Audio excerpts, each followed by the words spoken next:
I'm Anne Mezzenga. And I'm Chris Walton. And we're coming to you live from FMI down in Marco Island. And today, Chris and I have the pleasure of being hosted by Simbe. We are here in the Simbe booth number 108. We'll still be here for a little while this afternoon, so definitely stop on by and say hello.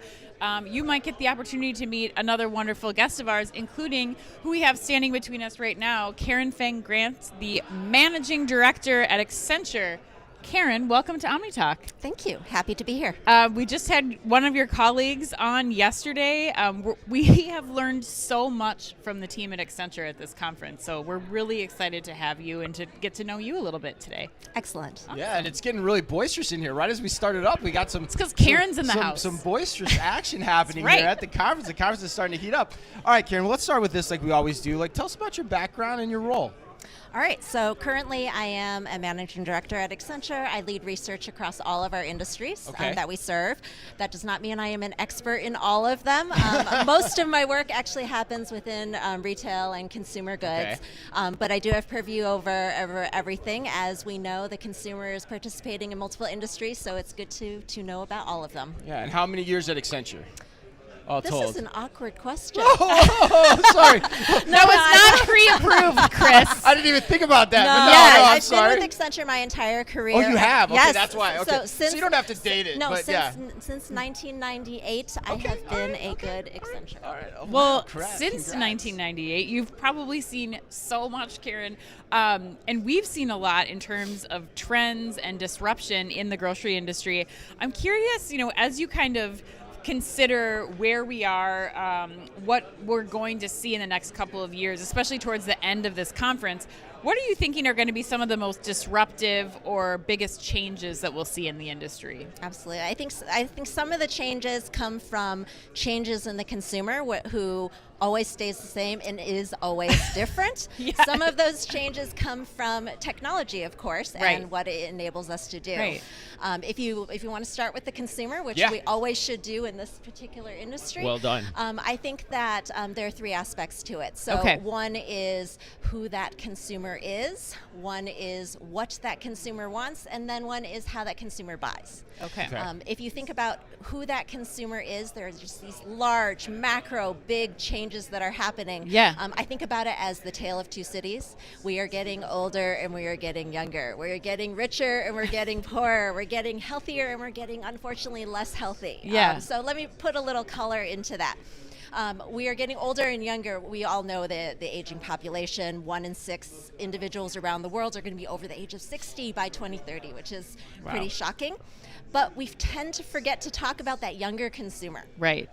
So Gen Alpha, I actually have a Gen Alpha.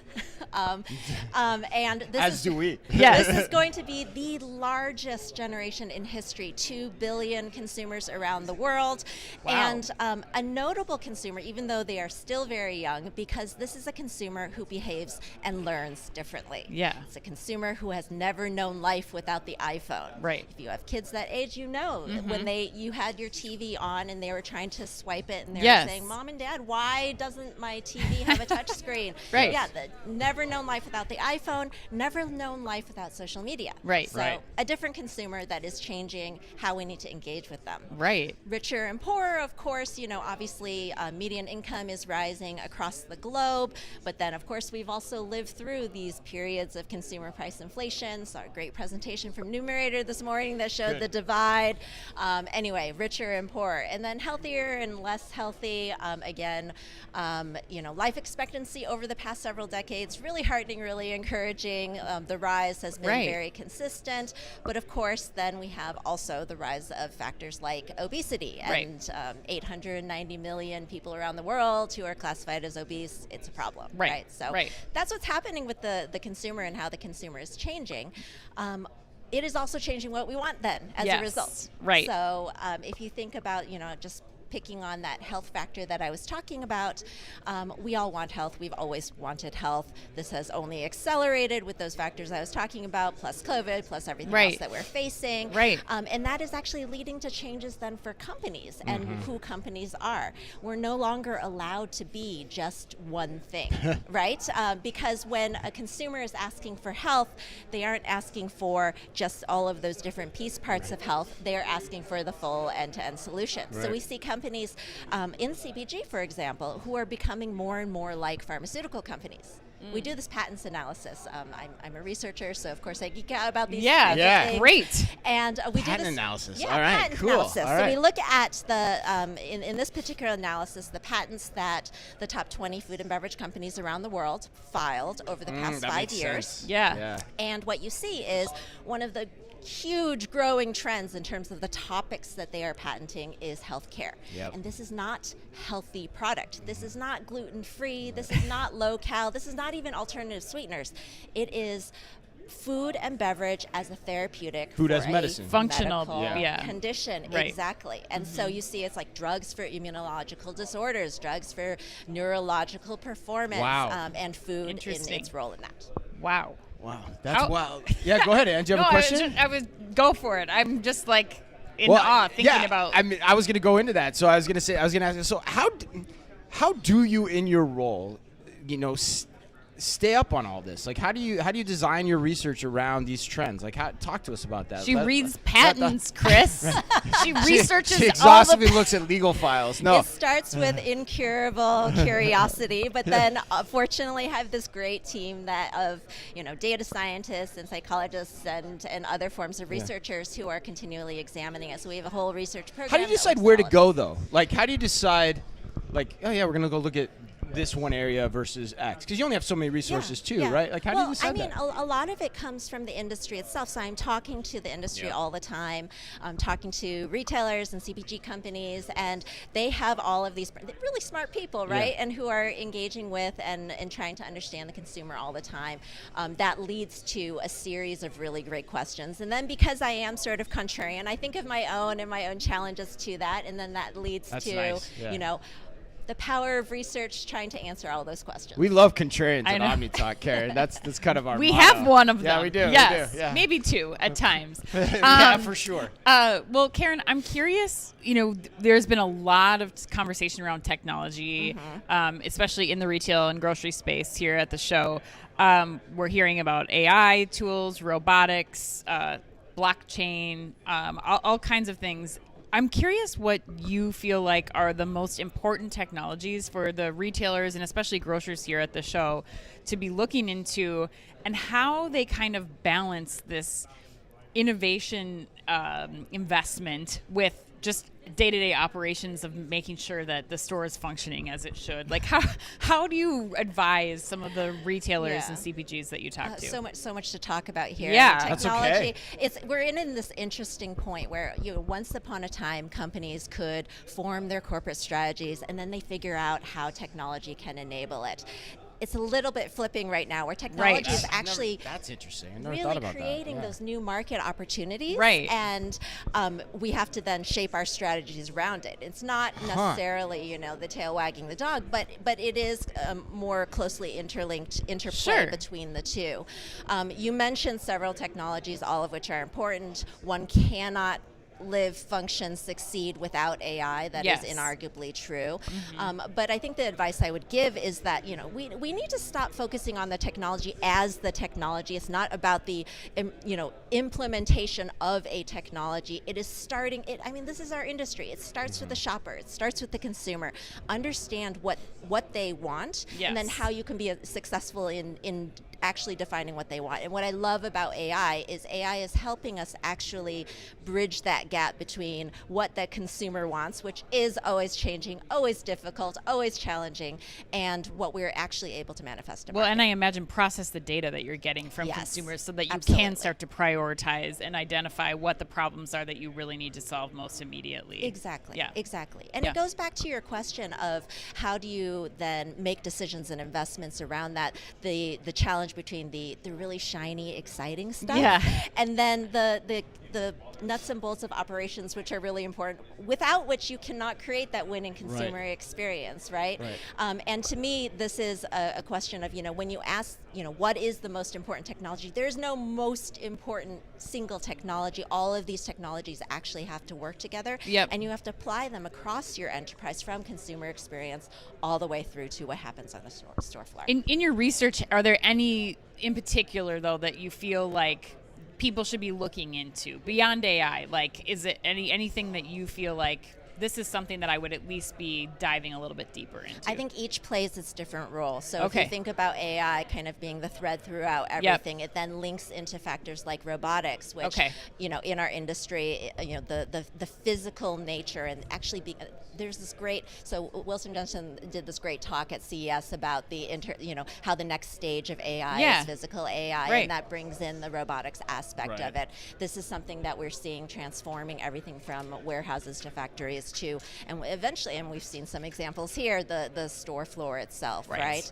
But then there are other enterprise kinds of technologies. You can't get away from your ERP systems that actually manage and help you manage all of the processes across your organization. You can't get away from, and it shouldn't get away from, cloud and the ability to scale up, scale down seamlessly, be able to access your information wherever you are. I mean, that's why I can't pick one. No, I think that's exactly. No, I think that's really good, because what's springing to mind for me, and in a lot of ways, we're talking to a consultant. It kind of is tailor-made for like the Venn diagram of like what you're saying, right? Absolutely. Right? You previously had the consumer and you had your business value proposition, but now you're saying technology is such an important point that you have to include it in that intersection of those concepts. And so, depending on who you are and what you're looking at, you have to decide which of those technologies you want to go and deploy to accomplish what you want to, right? Yes. Is that the right way to think about it? Absolutely right. With that, business need still always leads. Consumer need always leads.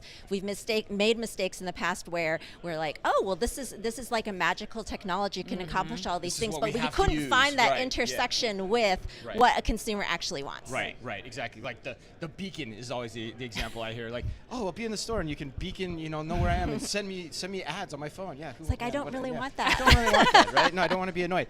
All right, so we've been asking a lot of people this question, and I think it's a great question coming off the discussion we just had with you, which is, if you were to put your prediction hat on, how will grocery experiences particularly, do you think, change over the next 5 to 10 years, if at all? But what if we step back today and we said, like, what's going to be discernibly different 5 to 10 years out from now? What would you say based on your research? Are you tapping into my optimistic or pessimistic side? Oh my Maybe God. one from each. I think I know which way I lean. I want the half empty side. Let's do that. Well, what's been discouraging for me is that the grocery experience has not changed very much over the past several decades. We were just talking about that. That's kind of where my head is too. I don't expect that much change, honestly, but I'm curious what you think. I mean, you look at the shopping experience and you think about what consumers have continually asked for and why we shop. It is not just to procure the products that we want. We want to discover, we want to be entertained, we want to engage with the community that is in and around stores. These are all reasons why we shop, right?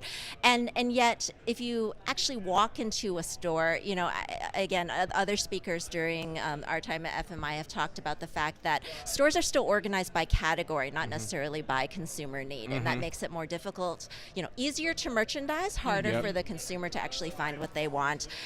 There are certain events and types of engagements that do happen in stores for some great retailers out there, but by and large, it's still somewhat a sterile environment compared to, I live in San Francisco. If I go to my local farmer's market and I know the farmer and I'm able to talk to him or her about the produce that is there, it's a very different experience. So I miss that kind of very personal touch.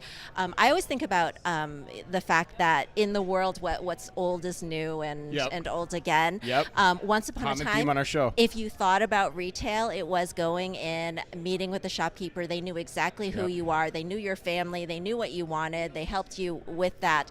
And there's this move amongst consumers towards wanting more of that. Now, if I move to the optimistic side, then I would say that intimacy and that ability to know the consumer and the shopper is more possible now. So again, back to the power of data and AI. Suddenly, you can actually create those kinds of experiences in a seamless and, by the way, omnichannel way because you know more about that individual. So that's the positive side. Is we do see some movements in ways that we didn't necessarily expect. It's not like old school retail, but it is still a little bit of what is old is new. Right. So let me ask you this. As a researcher, this is one question I've always wanted to ask you. So you said consumers want that, right? Do they say they want that, but do they really? Like, or do they just say that on a survey, but then when it comes down to it, they just go back to shopping They want the a same faster old horse. way. They want to, they want the prices, they want convenience, they want something near them. You know, they're accustomed to, you know, you use the one thing I was thinking about when you said about how the stores are laid out. They're kind of laid out that way because that's what consumers know now too, right? And so changing that would be very cognitively dissonant for a grocery shopper to come in and find their store completely relayed out to like some type of experiential thing. So how do you think about that question? Yeah, Like, I think about the fact that there is no one store and there cannot be one store, there's nor definitely there not. it can be the one shopping experience for what you want. If you think about the difference between your kind of commodity, very consistent, predictable kind of buys, a set it and forget it kind of strategy where it just shows up predictively at my door every single day, week, whatever frequency I want would be really awesome. Yeah. And then for That's what we're other hearing other consistently. kinds of products that are more high engagement, where I can go in, I can find someone who can talk to me and who knows me. Different courses for different horses. So as a grocer, you have to differentiate on one of those elements, right? Yeah. Okay, so basically, I want to recap kind of what you said too. So from your perspective, if I go back in history, because you're a historian, researcher, you would say that there's not going to be the Piggly Wiggly moment of 1916 where like they completely redesigned how we shop and that became the standard over the next 10 years. You don't think we're going to see some big sea change like that? No, I think it is back to that different courses for different horses. In that, if we think about again back to we've been talking about omnichannel for very very long. The degree to which companies have really executed on that has been mixed. Yep. And I think one of the next stages that companies really need to lean into hard is understanding that omnichannel is not delivering the same thing through every single channel. Yep. You do have to deliver a promise through that channel, yes, but we as consumers want to use different channels in different ways. It's no different than different marketing messages, right? You have to market differently, you have to sell differently through all of these. And I think the future of the grocery store is actually a really, really exciting, really fragmented, really messy kind of space because for all of my different needs, I'm going to want those different things. And they just better be done, again, around that core brand promise that caused me to go back to that particular retailer. Yeah, Right, which gets back to your earlier point of investing in things like AI to help you manage all that data so that you can know as much about your consumer to try your best to personalize that as their whims are changing day to day and format to format too. And going back to the business strategy too, so you don't end up in the middle with no value proposition in this landscape that is going to be more fragmented, like you're saying, right? But having to incorporate technology into that, which is the new muscle for a lot of these grocers too, right? Absolutely. Yeah. Well, thank you so much for taking time with us today. It was so great to talk to you. We want to give a big thank you again to Simbe for hosting us and all of the interviews that we've been able to bring you from FMI. We still have a couple more left. Yeah, we do. Some good ones, stay too. tuned, and until then. Be careful out there.